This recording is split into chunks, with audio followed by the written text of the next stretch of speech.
Hey everyone, my name is Billy and I really like Pokemon a lot, so much so that I decided to start making videos about it. Guys, when I tell you that I sat here for an hour recording, only to realize that all the audio that I got was unusable because the mic was too far away and it wasn't calibrated right.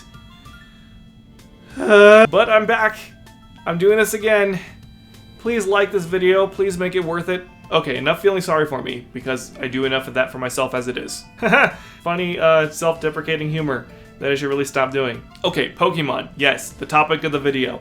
I've been a Pokemon fan for several years. I got into the games like late elementary school, early middle school, but I was a fan of the franchise for longer than that. And maybe I can make a separate video down the line about how I really got into Pokemon, but for now, this video is about my ideal Pokemon game. Or my dream Pokemon game, whichever one you think sounds better. Basically, if I were somehow put in charge of Game Freak and able to make any creative decisions I wanted to regarding the future Pokemon games, this is the game that would get created. Now, this isn't to say that I don't like the Pokemon games that are currently coming out, because I still love them. I still buy them, I still play them all. Heck, I have like 1,400 hours logged into Ultra Sun, mainly from all the competitive breeding I do, because for some reason I decided to set out and breed a competitive living dex, despite me not being a competitive battler. I now have every fully evolved Pokemon from the first 7 generations, all with perfect IVs, all EV trained, all with good moves, all level 100. And now I have to start working on the pre-evolved forms before I set my operations up in Galar.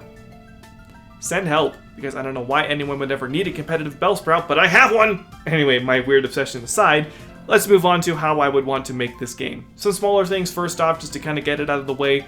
Voice acting. I would really like to see Pokemon go into voice acting. Like, not for the entirety of the game, but, you know, just for the cutscenes, like the major cutscenes. Like, it's been kind of weird to me in the newer games how there's these big dynamic cutscenes, but it's still just like a text box at the bottom, like there's no actual dialogue coming from the characters' mouths. So yeah, voice acting would be a really cool thing to have in Pokemon. Next up, a free camera. I loved how as soon as I set foot in the wild area in Galar, I got to control the camera angles. It was kind of limited because it's the first time Pokemon's done it, but it was still so freeing to me. I would love to be able to do this in all the routes in all the towns. Also, along those lines, the towns and the routes should not be locked to a grid anymore. They've kind of gone away from this in the newer games, but I want them to kind of continue with that in a way of like, the towns shouldn't have houses that are all facing the same direction. Like, it doesn't make sense for all the doors to be facing south. Like, I love how in the Crown Tundra, all the houses are facing different directions. They should do that for every town. Let's see, Pokemon following you should just be a standard. Like, that should just be a thing. And I feel like it should be kind of like how it was in Let's Go Pikachu and Eevee, where like, you know, they still stay around you, but like some are faster, some are slower. I don't necessarily like how they did those in the expansion packs for Galar, kind of because a lot of them were just really slow and took a long time to catch up to you, and it really kind of didn't feel like your Pokemon was with you. It kind of felt like your Pokemon was like trying to keep up with you. Although for some of them it was kind of funny, like Spiritomb, like kind of trying to drag its rock across the ground, trying to catch up to you. That's an exception I'm willing to take. Okay, the big one. A lot of people have this in their like dream Pokemon games. Every region. I want to be able to explore every region. And yes, I know a lot of people criticize that want because like it seems too big. But like, come on, who wouldn't want to go to Galar and then go to Sinnoh and then Hoenn and then whatever? But I do agree that there needs to be some kind of limitation on it to prevent the game from getting too easy the further you progress through every other region. I would make it so that once you win the tournament in the brand new region that you start off in this new game, which yes, there is a tournament. I really like how they did that in Sword and Shield. I thought it was a nice change of pace, and I feel like every region should have a tournament in addition to the Elite Four, which I'll get to how that works later. But yeah, once you beat the tournament, some guy comes up to you and says, hey, congratulations on winning the tournament. Guess what? All the other regions, they want you to participate in their tournaments. So it gives you a ticket for a boat. You go to whatever harbor town is in that region and you get on the boat and you go to your next region. You get to choose what region you want to go to next. But once you get to that region, you get met with someone who says, hey, you're not authorized to bring any other species into this region yet. Basically, you can't link your main PC boxes to the PC boxes of the new region until you win the tournament. And all your Pokemon that are in your party get sent back to the old boxes, and you have to restart on a new journey throughout the new region. You get a new starter, you get sent on your way, you get to catch new Pokemon, but with a catch. It's not just going to be like popping in a copy of Platinum and playing through it like that.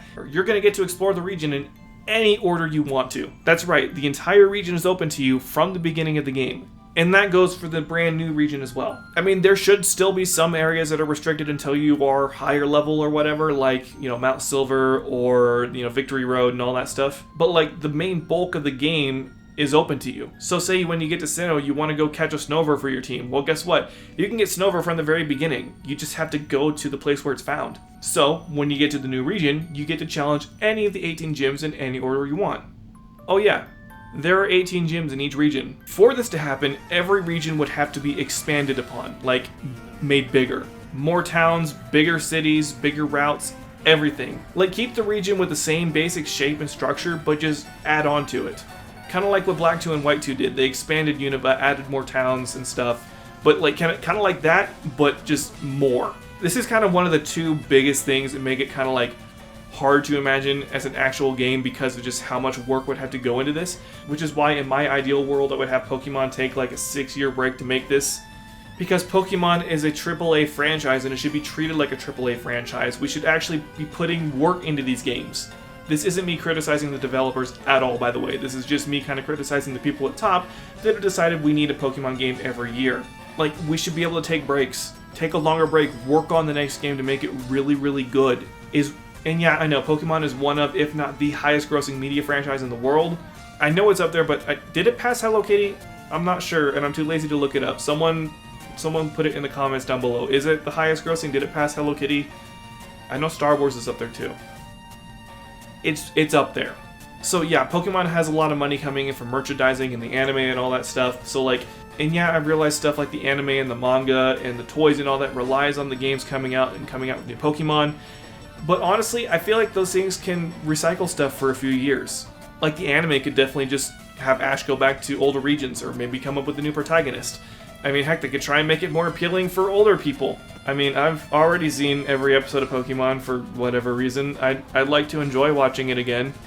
Please. Anyway, I'm getting off of the point. The point is, time should be spent making this game. To make it good, to make it a really fun game. And something that I feel like would make it really, really fun is having more variety. Having it so that, oh hey, my journey was different than this guy's journey because we took on completely different gyms to get to the tournament.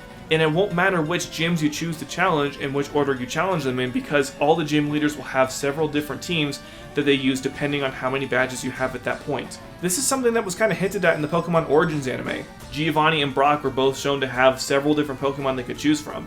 So in this game, you only need 8 badges to take on the tournament. But then, once you've won the tournament, you can go ahead and challenge the rest of the gyms that you didn't already challenge. And you will need to challenge and defeat all 18 gyms in order to challenge that region's Elite Four. You basically need to prove that you are in the running to be the strongest trainer in this region. And also, once you've won the tournament, you can go back and re-challenge all the gyms that you've already done beforehand and challenge them with their strongest team. And you can re-challenge gym leaders at any time, just for fun.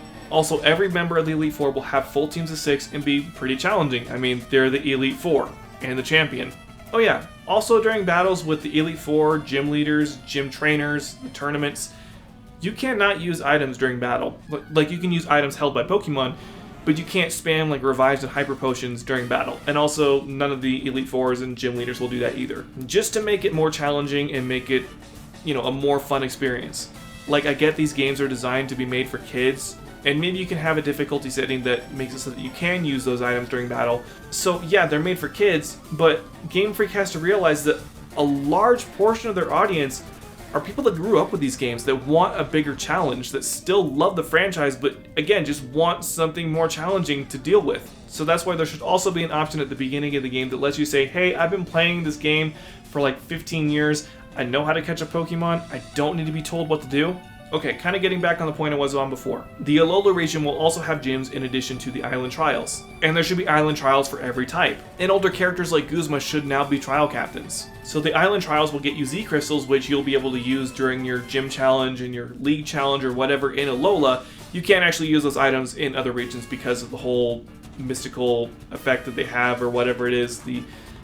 Whatever the mythos is within the Alola region that makes it so that the Z Crystals work, it only works in the Alola region, if that makes any sense. So yeah, the trials get you Z Crystals, but the gym challenges get you badges, which lets you into the tournament. And then subsequently the Elite Four. Next, a big one that I know a lot of people want, The Battle Frontier is back, baby! The Battle Frontier will be located on that battle island that's kind of northeast of Sinnoh, which you will be able to access before challenging the Sinnoh League. Like, there will also be that resort area with the villa you can get and customize, and there will be like a lot more customization that you can do because it's awesome, and I want to be able to do that. But anyway, the main Battle Frontier will be in that area that the Battle Frontier was in Platinum. But in order to unlock all the facilities, you will need to be able to defeat all the Elite Fours of all the other regions. So say you defeated the Sinnoh League, now you've unlocked the Battle Pike. Or you defeated the Galar League, now you've unlocked the Battle Tower. And it could be randomized or it could be set determined, I don't care. I just want it to be an incentive to go and defeat the leagues of every region.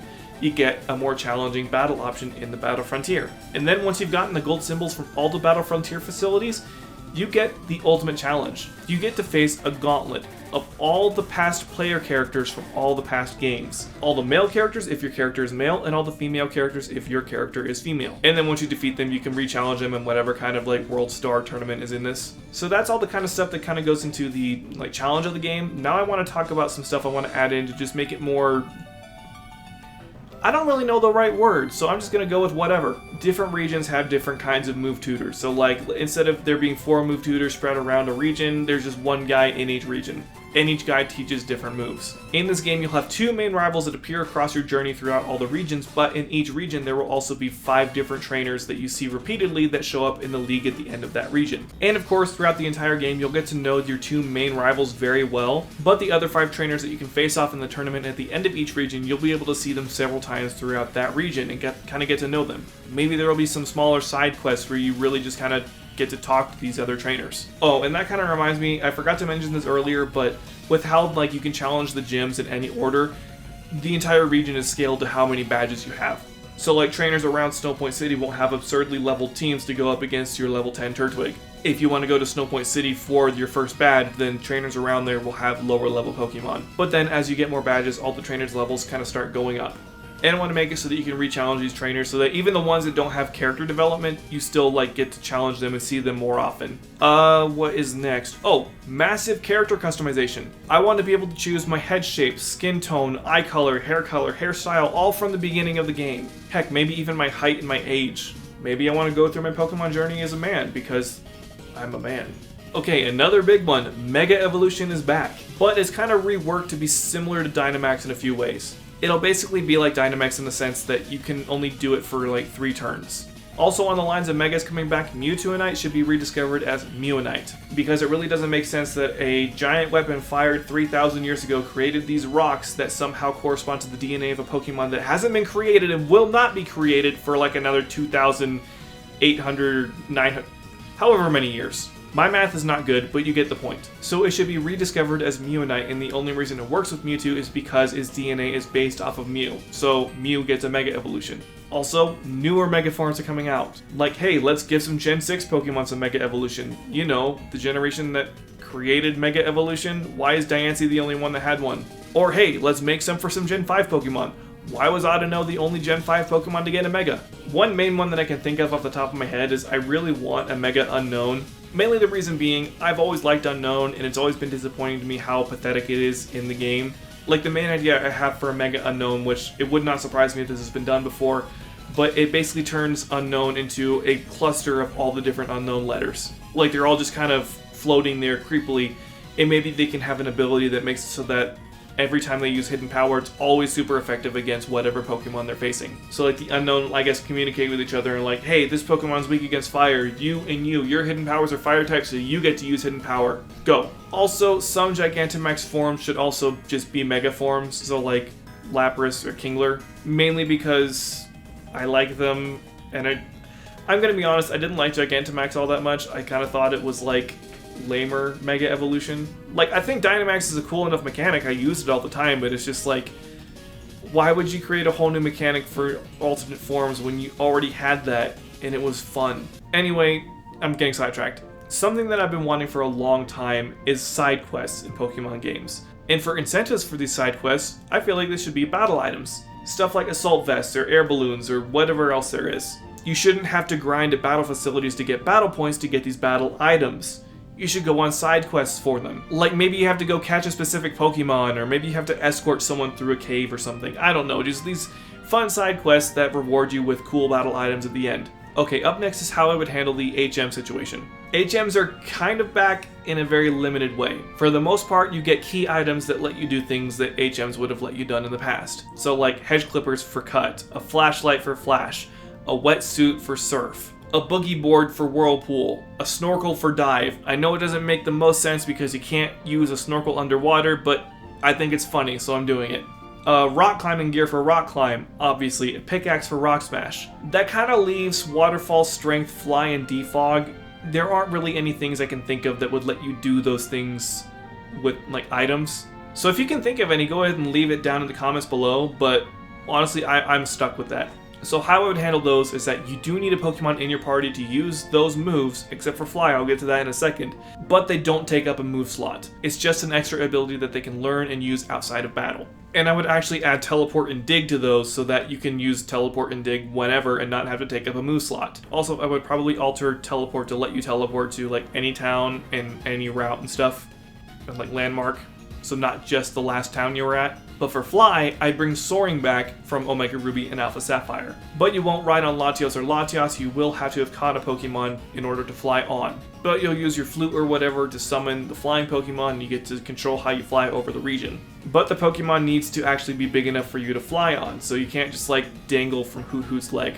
This note just says normal bikes are back. No bike suit, just my clothes thanks. How tired was I when I wrote that? So yeah, I like the idea of normal bikes coming back. I don't like how Rotom is in the bike in Galar. I don't like how Rotom is in everything nowadays. I don't know what's the obsession with Rotom. But yeah, I don't mind wearing a bike helmet or anything. Safety first, I get that. But like, let me wear my normal clothes, please. I'm basically just reading off my notes now at this point. Optional tutorial and hand-holding. Like, I get it. Like I said before, these games are made for kids. But the tutorial and stuff should be optional. The hand-holding should be optional. If I don't need it and I just want to explore, let me explore. If I haven't played the game in a while and I forget what I was supposed to do next, yeah, maybe I should be able to check my task log or whatever to see what I need to do, but other than that, don't like keep popping up and telling me what I need to do. This is something that I notice is such a problem trying to replay the Gen 7 games. I'm tired of all the walk 5 feet, get stopped by someone. Hey, here's a tip for something. Okay, thanks, I already knew that. Walk 5 more feet, someone walks up to me. Hey, here's a new feature in the game that you cannot progress in the game until you do it, even though you don't want to do it, like the Festival Plaza. Why did I need to do the Festival Plaza? I hate the Festival Plaza so much. And kind of going back to what I was saying earlier about how I want the regions to be more open, I cannot stress to you enough how amazing it was playing through Kanto games and being able to explore pretty much almost the entire region before I even had 3 badges. Like seriously, I don't remember if it's just in Let's Go Pikachu and Eevee or if it's in the Gen 1 games or in Fire Red and Leaf Green, but I know for sure that in the Let's Go Pikachu and Eevee, you can explore almost the entire region before getting Lieutenant Surge's badge. Let that sink in. An entire region with only 2 badges. Why can't we do that with any other regions? Pretty much every other region is like, you're on this very strict path you're not allowed to diverge on for any reason. It's like, oh hey, here's a fork in the road, I want to go this way. Oh nope, I can't go there because there's a blackout. Why? Why can't I go there because of a blackout? Like, people are in that town. Did you evacuate the town for a blackout? Why can't I go there? Okay, mythical events should be time-based, but recurring. So let's say you bought the game after the Jirachi event has already come and gone.